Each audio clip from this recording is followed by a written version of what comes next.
Broers en susters gemeente, ons lewe in 'n ongeëwenaarde tyd. Heeltemal 'n unieke tyd in die geskiedenis van die mensdom. Ons moderne tyd het baie veranderings meegebring. Ons kan dit veral agterkom as ons terugdink in ons lewe vergelyk met die van ons voorouers. As ons terugdink aan sê maar die vroeë 1800s, waar die meeste van ons voorouers op plase gebly het. Plase het jy skool gegaan, by die plaas skooltjie, gewerk op die plaas, die seuns het vir pa gehelp, die ma's, die dogters vir ma. En die enigste tegnologie wat daar van sprake was, die radio en die plaas se telefoonlyne. Leefwêreld daardie tyd wat byna uitsluitlik beperk was tot die plaas of plase. En tydens daardie tyd, al wat daardie mense na kon gekyk het, was wat op die plaas aan die gang was, en dit wat van hulle verwag en geërg was, van hulle vereis was om hulle dagtaak uit te voer. Fast forward na vandag, en daar is soveel veranderings wat intussen ingetree het. Veral wat betref deesdae se kykwêreld. Natuurlik vereis ons dagtaak, soos destyds, dat ons die meeste na kyk te maak het en vir ons help om ons dagtake uit te voer. Maar daarnaas is daar 'n wêreld van dit waarna 'n mens kan kyk. Dink maar aan die tegnologie van die televisie en hoeveel beelde, inligting, hoeveel dit vir 'n mens moontlik maak om te kyk, as ek net dink aan die televisie en televisieuitsendings. Voeg daarby die internet en mens het eenvoudig 'n onophoudelike stroom van beelde van dit waarna jy kan kyk, wat eintlik net beperk word in die tyd wat jy kan afstaan om te kyk. 'n totale omwenteling van die kykwêreld van die plaas na die kykwêreld van vandag. Hierdie nuwe wêreld bied vir die moderne mens vir ons duisende beelde dag in en dag uit. En ons gaan vandag 'n bietjie besin oor ons kykwêreld. Waarna kyk ons? Waarna kyk ons nie? Waarvan hou ons om na te kyk? En dan gaan ons stil staan by wat die Bybel vir ons kan help met ons kykwêreld. Ons is by ons eerste skriflesing, Spreuke 27 vers 20. Die doderyk en die onderwêreld word nie versadig nie, en die oë van 'n mens word ook nie versadig nie. Doderyk en onderwêreld, twee verskillende woorde, Sheol en Abaddon, maar ons verstaan hierdie vers as dit eintlik in hierdie konteks sinonieme is. Met ander woorde, die dood wat verpersoonlik word hierso, is 'n tipe van 'n figuurlike sens, verpersoonlik word as 'n lewende persoon wat 'n onversadigbare eetlus het. Met ander woorde, daar hou net nooit op om sterftes van mense te wees nie. Dit hou net altyd aan. En die oor van die mens word ook nie versadig nie. 'n Mens word nooit moeg om te kyk nie. 'n Mens word nooit moeg om nuuskierig te wees nie. Prediker 1 vers 8 stel dit 'n bietjie breër. Daar lees ons dit dat mense kan nooit genoeg sien en ook nooit genoeg kry om te hoor nie. Ons moet nie versadig aan die kyk na voorwerpe nie.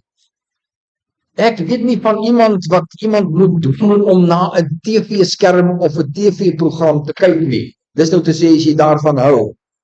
Ek weet nie van iemand vir wie dit straf is om na 'n TV-uitsending te kyk. En wie kry dit reg om nie na advertensies op televisie te kyk? Mens bly uitgehonger om te kyk. Ons sondige natuur dring ons om te kyk na wat beide goed is en wat sleg is in ons gemoed. Maar die mense gedagtes dra oë sonde jou lewe in. Met ander woorde, oë is die instrument waardeur soveel sondes in 'n mens se lewe ingedra word in jou gemoed. Kom ons kyk na 1 Johannes 2 vers 16. Want alles in die wêreld, dit wat die liggaam begeer, dit wat die oë begeer, arrogante spoggery oor besittings, is nie uit die Vader nie, maar uit die wêreld. Die vers het 'n sterk klem in die woord van alles. Alles in hierdie wêreld bevat niks van God nie. Daar is 'n absolute skeiding van wat in hierdie wêreld is, op hierdie aarde is en hier aangaan, en die Here, God wat in die hemel is en in die hemel regeer en wat in die hemel aangaan. Die woord wêreld by wêreld bedoel ons die stel van waardes en doelwitte, soos dit so kan stel, wat in die wêreld opgestel word, wat in hierdie wêreld in ons mense se lewens gedryf word en uitgeleef word. Dit is waardes en doelwitte wat van mense afkom tot mense is, en die Here is geensins deel daarvan nie. En is hierdie wêreldse waardes en doelwitte wat 'n impak maak aan ons. Dit affekteer ons. Dit beïnvloed al wat in Christen is, al wat 'n gelowige is. Eerstens skryf Johannes deur ons liggame. Deur ons liggame as sondige instrumente. Liggaam fisies wat vir my daar is om vir my help om my take, alles wat ek doen kry, dit te kan doen. Maar ook hierdie liggaam wat afsien word van die fisiese sy, is hierdie liggaam instrumente wat my by sonde uitbring, wat sonde genereer. Ons liggame saam met ons sondige natuur, wat deel is van ons liggaam, is inherent in wese sondig. Tweedens, die wêreldse waardes en doelwitte kom by ons uit deur dit waarna ons kyk, begeertes wat ons na kyk. Ons oë, mense oë is die vensters tot die wêreldse goedere. En ons sondige natuur gebruik ons oë om sondige begeertes te wek. Ons kyk na dinge en ons begeer dit. En daardeur word sonde geskep. En dan die nou verband tussen jou oë waarna jy kyk en jou gedagtes waaroor jy dink. Ek kyk na iets en onmiddellik is daar gedagtes wat aanhak aan waarna ek kyk, of dit nou goed is en of dit nou sleg is. Ons kyk omrede ons van nature begeer. En 'n mens begeer van nature omdat daar 'n baie wesenlike, maar 'n besonder subtiele rede agter dit steek. Ons het 'n klap weg, my broer en suster. Ons is nie soos ons bedoel is om te wees nie. Die Here het die mens gemaak sondeloos. En deur die sondeval het ons as mens 'n baie diep, 'n baie innerlike, diepe bewussyn van verlies. Ons kom dit nie agter nie. Dis nie iets wat ek in woorde kan sê nie, maar dis verbasend hoe hierdie afwesigheid van iets wat ek moet hê, mense dryf. Gaan kyk maar na mense wat sukkel met hoogmoed. Die eienaardige situasie dat mense wat sukkel met hoogmoed, kan nie vir jou verduidelik hoekom hulle gedurig ander wat beter as hulle is, wat hulle beter ag, wat hulle meer suksesvol ag as hulle self, hoe hulle afkraak sodat hulle beter voel. Hoekom? Hoekom is daar daai diep bewussyn van ek is nie wat ek moet wees nie. Ek het nie wat ek moet hê nie. Ons ervaar dit baie keer maar as begeertes. En ons dink maar dis sondig want almal het sondige begeertes. Sekerlik. Maar agter dit, diep onder in ons onderbewussyn, ons het 'n absolute diepe innerlike bewussyn, gevoel, besef van ek kort iets. Ek kort iets. Die Bybel sê daardie kort iets word in God alleen bevredig. Dis die eerste antwoord. Selfs al is ek 'n sondige wese, my uitreik Ek wat by die Here uitkom, vind die diepste bevrediging in my as wat ek bevredig kan word. Dink maar hoe ons bevredig word. Kos en slaap en rus. Alle bevrediging gee vir mens 'n toestand en ervaring van rus. Maar die diepste rus is die bevrediging wat ons vind in die Here. En wat hy vir my in die diepste van my wese gee en bring en in stand hou. Die derde element van ons gesukkel teen sonde is die arrogante spoggery wat Johannes hiervan praat. Hierdie woorde identifiseer mense wat erg ly aan hoogmoed. Dit dui op mense wat graag hulle besittings en hulle lewenswyse uitstel vir ander om te sien en te begeer. En is die sosiale media nie die absolute beste voertuigkanaal vir hierdie mense om hulle self aan ander te vertoon, né? Dink maar aan die influencers. Daar's baie sulke mense wat op die sosiale media dit op hulle self neem om vir hulle mense en vir hulle almal wat op hulle wil luister te vertel wat met hulle aangaan in hierdie wêreld. Hierdie mense, arrogante spoggery, wil ander beïndruk en hulle aandag trek. Die wil van die mense oor broers is veral belangrik wat hierdie verse aanbetref. Daar is min, wil ek die stelling maak, daar is min wat 'n mens kan begeer sonder dat jy dit nie eers gesien het nie. Baie van ons begeertes, soveel van dit is nadat ons iets gesien het, en as ek dit gesien het, hoef ek dit nie eers weer te sien om dit te begeer nie. Dit bly dan vashak as ware as 'n begeerte. Ons oë, die mense oë bring vir ons 'n wêreld van begeertes in ons lewe in. Kom ons kontrasteer ons lewe met 1800 se lewe op die plaas. Wat was daar in daardie lewe om te kan begeer?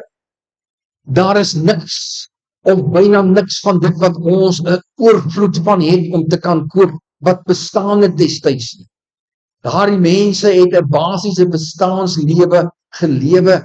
Hulle begeertes was dit wat hulle nodig gehad het elke dag in die hardheid van hulle harde arbeid. Alles moes met die hande gedoen word. En die begeerte was vir dit wat ek in daardie lewe nodig gehad het, rus, energie, gesondheid. Soveel wat hulle van kwytgestel is, vrygestel is van om te begeer, wat vandag se moderne mens se lot is elke dag. Elke dag as jy gaan kyk, dan is dit 'n wêreld van begeerlikhede, positief en negatief, goed en sleg. Wat 'n persentasie wat dit wat ons koop, speel ons oor nie 'n rol in die aankoop daarvan nie. Dink 'n bietjie, vra jouself af, hoe moeilik of hoe maklik is dit om na geen advertensies te kyk nie. En dit kan ek vir u werklik van getuig. En ek is baie dankbaar as dinge is wat ek die meeste dankbaar is, seker van die aanlyn wêreld, is dat daar apps is, programme is, wat alle advertensies verwyder. Ek het nie 'n enkele advertensie, 'n enkele oomblik van 'n enkele minuut van elke dag. Op my browser, my webblaaier, is daar nooit 'n enkele advertensie nie. En dit bied vir jou soveel mate van rus in dit en hoe jy dit gebruik, die web en die internet gebruik, want is nie gedurig daardie versoeking van kry, versoeking van begeer. Dit maak die deur na daardie versoekings en sonde wêreld baie effektief toe.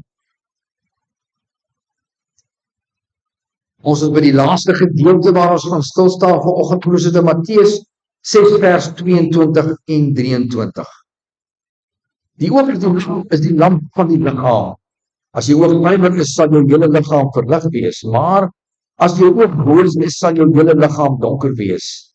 As die lig in jou donker is, hoe groot is die duisternis nie? Jesus is hier aan die woord, en dit volg op 'n woordewisseling met fariseërs, waar hulle geldgierigheid aan die lig gekom het. Hulle oë, wat Jesus dan hier sê, figuurlik gesproke, geestelik gesproke, is die instrument waardeur hulle geld en rykdom sien, fisies sien, en dan dit begeer wat ander het. Die oog is die lamp van die liggaam, geestelik. Ons instrument, sintuig waardeur ons of geestelike lig of geestelike duisternis in ons lewe inlaat. Lig is dit wat geestelik verdedigbaar is. Lig is dit wat die Here wil hê ons moet na kyk. Lig is dit wat goed en reg is volgens die Bybel. Een voorbeeld van geestelike lig. Hoe meer ek kyk, lees wat in die Bybel is, hoe minder is my oë in diens van die sonde wat my wil versoek en my lewe vuil maak, duisternis in my lewe inbring. Die lig is die Here se werk in ons wat die duisternis van sonde en sondegedagtenis verdryf. Maar as jou oog boos is, sal jou hele liggaam donker wees. Oë wat gedurig daarvan hou om te kyk na wat sondig is, word boos. En dis die realiteit van die oorgrootste meerderheid van die mense massa daar buite, broer en suster. Maak nie saak watter land, watter kultuur nie. Mense se oë wat ingespan word in die sondige natuur van mense om dit te dien, in plek van dat ons beheer oorneem deur die krag van die Heilige Gees oor dit waarna ons kyk, om die koninkryk van die Here, die koninkryk van lig in ons lewe te dien. As jy oor gedurig daarna kyk op wat sondig is, dan getuig jou oë van jou as iemand wat ingestel is op wat verkeerd is. En dan word jou lewe donker. Jou lewe word boos. Dit word vol van verkeerde invloede, verkeerde gedagtes, verkeerde begeertes, verkeerde besluite, verkeerde dinge wat jou lewe besoedel en dit vul met allerhande slegte goed, allerhande versoekings, allerhande negatiewe emosies, allerhande negatiewe omstandighede. Ek noem vir u een voorbeeld, die oë wat gedurig kyk na wat om te koop. Hoeveel mense draai daardeur en deur advertensies hulle nie vas in skuld nie. Ek was geskok met uit te vind toe ek vir 'n jaar lank gedeelte daarvan die bestuurder was van 'n woonstelkompleks in Vanderbijlpark. Mense wat in en uitkom en as hulle intrek die standaard prosedure van onder andere 3 maande, die afgelope 3 maande se finansiële state en moet ontdek dat hierdie persoon wat ek dink ek kry oor 50.000 'n maand. Die oomblik is die geld in sy rekening kom is die enigste oomblik en enigste dag van daardie maand waar hy 'n positiewe saldo het. Die res van die maand leef daai persoon op 'n oortrokke rekening. Vasgedraai sit met die kwellings van skuld. Gaan ek dit afbetaal? Wat is ek in 'n gesinsrisiko of 'n gesinskrisis het dat ek nie kan werk nie? Wat gaan dan gebeur met my gesin, met my goedere? Want ek moet terugbetaal. En dan, hoeveel onmin in huwelike broer suster het nie te make met oë wat na die verkeerde goed gekyk het nie, die verkeerde mense, en daardeur ingedraai het in jou lewe, in jou verhouding, soveel seer, soveel kwesbaarheid, soveel ongeluk, twiste tussen man en vrou. Daar is nie geld vir 'n nuwe yskas of wat ek al regtig nodig is. So besoedel mense hulle lewens deurdat hulle nie let op waarna hulle kyk nie. Mense oë is 'n instrument wat baie skade kan aanrig in jou lewe. Jou oë gee momentum aan jou sondige natuur, gee uiting daaraan, energeer dit, gee dit energie, soos wat kos 'n mens energeer, gee jou oë energie aan jou sondige natuur. Daarvan getuig die Amerikaanse idioom, Amerikaners wat sê wat mense aanbetref, trash in, crash out. Of in Afrikaans, waar die hart van vol is, loop die mond van oor. Jou oë, meer as enige ander deel van jou liggaam, verlei mense se oë hulle om te sondig. Daarom moet ons versigtig wees waarna ons kyk. Wat ons na kyk, gebruik die Satan om ons aan te val in ons gedagtewêreld. Gebruik die Satan om ons aan te val om weer te kyk, om aanhou te kyk, om te bly kyk, want ons het ingegee en ons wil ingee. Wat ons na kyk, strook ons gedagtes, ontketen ons gedagtes, laat jou gedagtegang aan die gang kom, laat dit spook by jou, en dan sukkel jy om daai goed van ontslae te raak. Wat kan ek nou doen om hierdie sondige gedagtes van buite te kom, om weg te kom daarvan? Waarna kyk jy? Die koneksie tussen die oë en die gedagtes is waar se mense se sondes floreer. Dis waar die stryd is. Dis waar die Satan die mense die meeste bykom. Is dit wat gebeur tussen oë en gedagtes. Oë en gedagtes. Ons moet die Here bid en vra om vir ons te help, om versigtig te wees waarna ons kyk. Om vir ons te wys waar kyk ek na dinge wat ek nie moet kyk nie. Waar het ek die Here se hulp nodig om op te kyk na wat? Wat is dit wat ek nie moet na kyk nie? Waar het ek die Here nodig? Waar veroorsaak dit wat ek na kyk sonde in my lewe? Hoe vergiftig dit wat ek na kyk my gemoed, my verhoudinge? Hoe beskadig dit my verhoudinge?